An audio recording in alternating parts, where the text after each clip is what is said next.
G'day, Craig here from Richo's Roman Resort. Just going to do another little solar panel install. Already have 3 on our van up the top here, and we've been supplied some panels, 3 panels from iTechworld. They're a new model, not out yet, 150 watt. The details will be in a snapshot later on, you'll see. So I'm going to just quickly run through what we've got to install. Already done a little bit of pre-work, just a touch. But so this is the panel as it comes. 3 of these. That's the shingle solar panel as they already have on their market, but this is a newer model. It's lightweight and 150 watt. Yeah, higher voltage to get more power through. And all the gear we need to install. Got a little bracket that I made up. I bought some brackets just from Bunnings, added to it. I'm not going to screw these down, I'm going to glue them down with Sikaflex. So no holes in the van, how they do it sometimes, but a little bit differently. And 252 Sikaflex just from Bunnings, most of the materials from Bunnings, and springers online. And yeah, this is all the gear that we've got. 6mm square cable. Just going to attach it all, do it nicely, what professionals use. A little bit of overkill, but it'll do the job very, very well. All the tools I need. MC4 waterproof UV fittings for the solar, which is normally used in the industry. Fuses, because it's in parallel. Going to do it in parallel to get away from the shade issues you could possibly have. Got the proper crimps to do everything correctly that I can do, not being a professional, a little handyman. And that's it. Going to clean up the roof. A little bit of alcohol wipe to get the greasy stuff off. And yes, another 2 panels over here, so we're going 3 more, 450 watts on top of the 510 that we already have.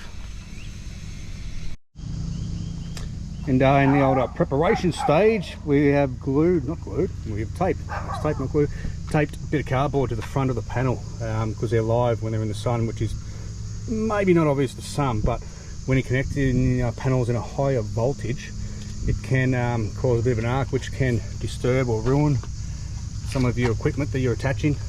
Just a thought, if you're going to do this yourself. It's quite glary and bright today, and so no power going into those. And another little bit I like about these iTechworld is their packaging. It's basic, but hey, yeah, cardboard inside the cardboard, foam corners, everything's turned out quite good and not damaged at all good to go. Happy with that. I'm just going to touch on the tools I'm going to use to attach the panels to the roof and the brackets to the panels. I am going to pre-drill the holes already existing, just so it doesn't grab on the hole, but it grabs on the panel, and just on the side like normal, and then sicker them down. Quite a bit of area to grab, and that's pretty much it. Drill bits, these little attachments that go in to help me out. Just a few things that I didn't mention, which will go a long way to helping you do all this, is inline fuse. I've got 1 in for each panel because they're in parallel. So if there's a big spike in the amps, it'll just shut it off and won't damage anything, cause any problem. And also I did mention to pre-drill. I was going to pre-drill the brackets. They already had small holes, but I didn't, which it made more sense not to because it grabs both, and I kept on going with that, and that was fine. And I did lightly sand the areas where it was going to sit on the roof with the sicker, with the brackets. So each one had 2 sanded areas, which will help sort of grip, other than just having a slippery surface sort of hold on to, which wouldn't probably work quite as well.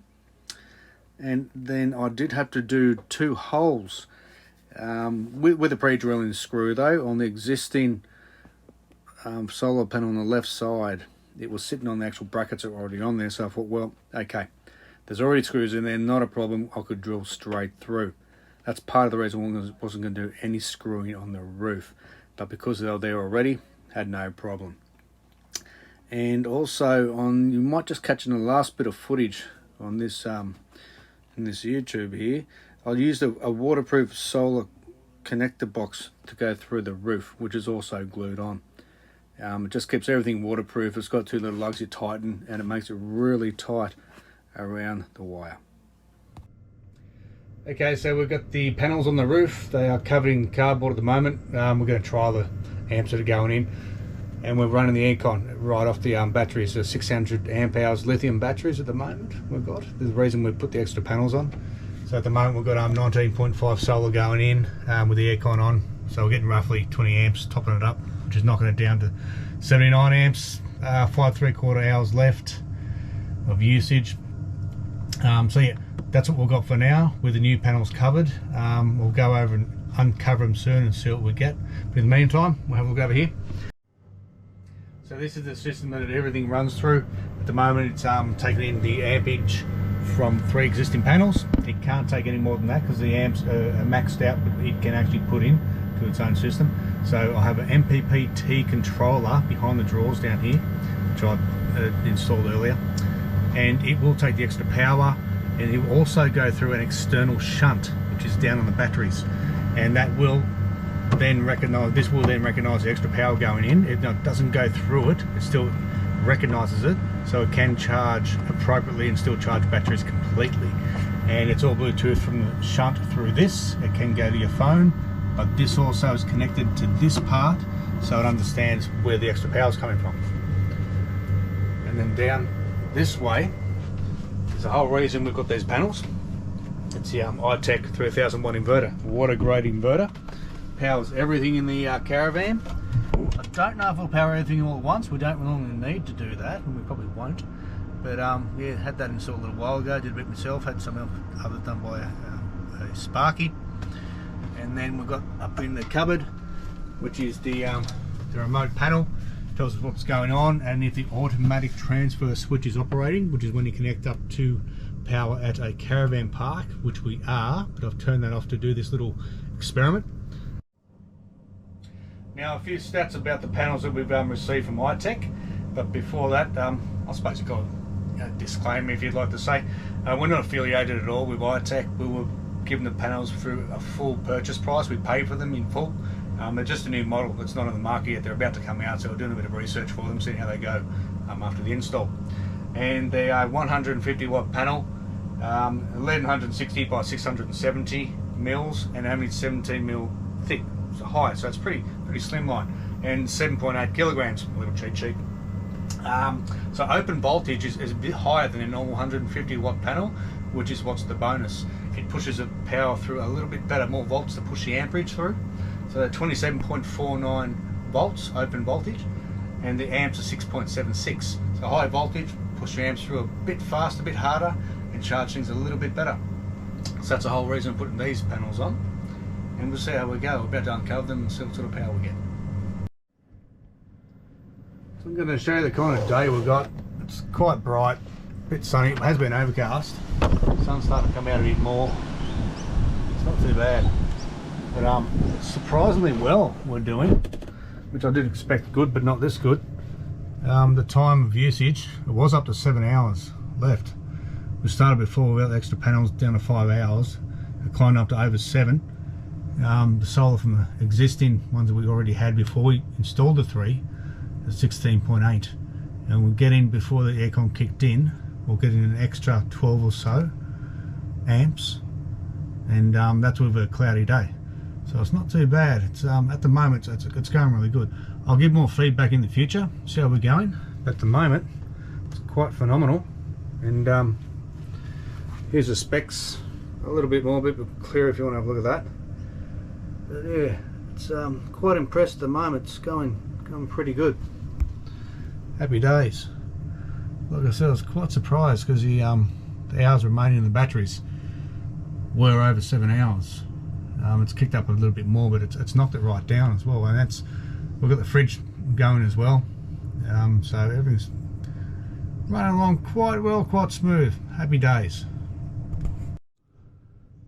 So just another little bit of information. I've turned off the aircon now, and we're back on 240 volts into the van. We're getting 13.9 from the 3 panels that were on the van, and it's topped up to 30 amps. Or the new panels, the iTechworld panels, down a bit with the clouds. So we're getting 14 amps with cloud cover. It's not bad at all. And 12 from the old panels, and we're still on 13.7 volts after using the aircon, so it's not keeping up, not at all. I didn't expect that, but the iTech panels seem to be doing the job really well at the moment. And we do have a 300 watt fold-in solar blanket, iTechworld as well, which we'll crank in more if we need to, which I'll be interested to see how that works when I get another Anderson put on for that, to go through the MPPT as well. But for now, happy days. So there's a little bit of a techie bit of install which I did prior to all this. I originally took out the little junction box of the TV and seeing where I can pop through the roof, so it goes straight through the roof, these cables. Down there, nice and neat through the conduits. Then a cable rack or ducting down the side, which is nice and neat, hardly see it. Into the cupboard, then down in behind the drawers, which you can't really see. But it's all pretty neat. If you take your time, do a bit of homework, you can kind of do it reasonably neat if you're fairly capable. But don't just wing it, be sure you can do what you're going to do. You don't want to ruin things. But yeah, other than that, it's quite easy. It just takes a bit of time, a little bit of sweat, and you'll get there. So there we go, all uncovered, cranking in the power. 3 installed happily, still on.